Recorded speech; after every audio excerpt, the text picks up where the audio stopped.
7 навыков высокоэффективных людей. Стивен Кови. Жасампаз адамдардың 7 қабілеті. Кітаптың қысқаша мағынасы. Бірінші қабілет. Өз тағдырыңды өз қолыңа ал. Жетістікке жеткісі келетін адамдар еш ойланбастан тізгінді өз қолдарына алады.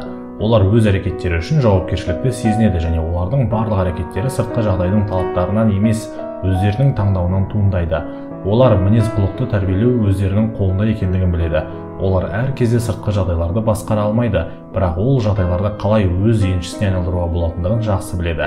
Олар өздерінің өмірдегі орындары қандай екендігін нақты біледі. Ештеңе істей алмаймын дегеннің орнына жаңа нұсқаларды ойластырып көрейін деп айтады. Солай болып туылдым дегеннің орнына неліктен өзгермеске деп айтады.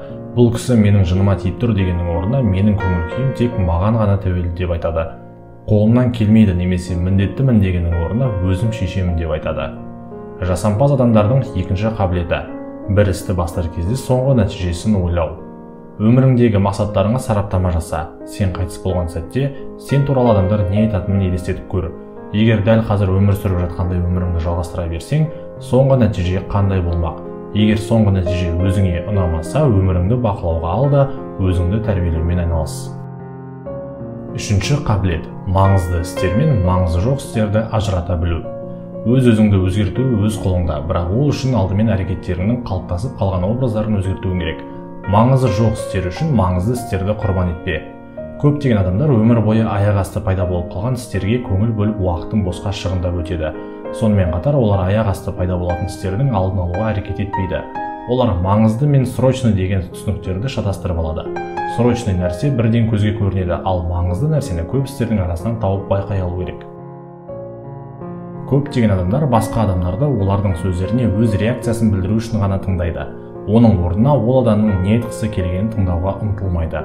Өз әрекеттеріңді жоспарлауға дағдылан, асығыс шешімдерден қашуға тырыс, басқа адамдармен қарым-қатынасыңды нығайтып, жағымды мүмкіндіктерді ізде және уақытылы демалуды ұмытпа. Күнтізбеңе қалай да болсын көп істі енгіземін деп уайымдама. Оның орнына істердің ішіндегі ең маңыздыларын қалай табамын деп ойлан. Жасампаз адамдарға тән төртінші қабілет басқа адамдармен қарым-қатынас орнатқан кезде екі жаққа да тиімді болатындай қатынас жаса. Отбасыда және бизнесте серіктестеріңмен екі жақта ұтыста болатындай етіп қарым-қатынас құрастыр. Екі жеңіліске қарағанда екі жеңіс болғаны жақсы. Адамдармен тек өз пайдаңды ойлап араласатын болсаң ұзаққа бармайсың. Жетістікке жеткен адамдар әрқашанда екінші жақтың пайдасына мән береді. Егер сенің қарым-қатынасыңда екінші жақ ешқандай пайда алмай, жеңіліс тапса, сен жайлы қоғамда жағымсыз пікір қалыптасады. Көп ұзамай сенімен ешкім іскерлік қатынас орнатқысы келмей қалады. Жаңа жау тапқанша жаңа серіктестер тапқан әлдеқайда тиімді. Бұл ұзақ мерзімді стратегия. Жасампаз адамдарға тән бесінші қабілет алдымен түсінуге тырыс, содан кейін ғана өзіңдікін түсіндіруді баста. Адамдармен сөйлесу екі жолағы бар жолға ұқсайды. Тиімді байланыс орнату үшін сөйлесуші адамыңның не қалап тұрғанын түсініп ал. Оған сенен не керек, ол нені қалап тұр. Бәрін онсыз да білемін деп еш нәрсе білместен алдын ала тон пішуге ұмтылма. Өзіңнің пікіріңді ұсынбас бұрын басқа адамдардың не қалап тұрғанын біліп алу керек. Әңгімені соңына дейін тыңдап, дұрыс түйін шығарып, өзіңді сол адамның орнына қойып көрген соң ғана түйін шығаруға болады. Тәжірибелі адвокаттар қарсы жақтың аргументтерін тыңдап білген соң ғана жұмысқа кіріседі. Жасампаз адамдарға тән алтыншы қабілет серіктестік үшін себептер іздей алу. Серіктестік арқылы үлкен нәтижелерге жетуге болады. Оның ішінде шығармашылық серіктестік болса, жалғыз өзің жүріп жететін нәтижеге қарағанда бірнеше есе уақыт ұтуға болады. Бұндай серіктестікті бүгінде синергия деп атайды. Оның мағынасы бір мақсатқа жету үшін бірнеше адамның бірігуі. Соңғы нәтиже арқылы серіктестік тиімді ме әлде тиімсіз бе біле аламыз. Серіктестерді таңдаған кезде абай болу керек. Ол адамдармен бірнеше рет әңгімелесіп көр. Олар сені тыңдайды ма, сен оларды тыңдай аласың ба, мақсат мүдделерің бірдей ме? Коммуникация және серіктестік осы екеуі синергиялық қарым-қатынастардың негізінде тұрады. Жасампаз адамдарға тән жетінші қабілет өзіңді дамытуға уақыт таба білу. Орманда ағаштарды шауып жүрген орманшы жайлы ескі аңыз бар.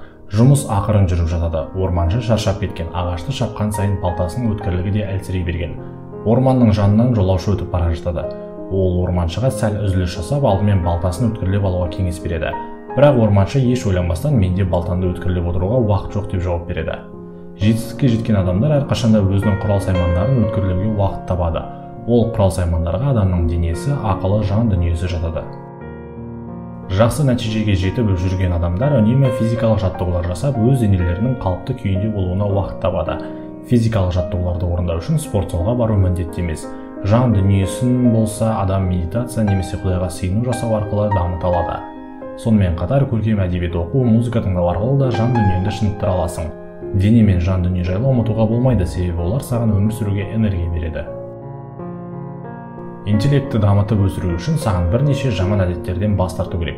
Мысалы, теледидар қарау, уақытыңды босқа құрту дегендей. Бұндай әдеттер адамды ақымақ күйге енгізе береді.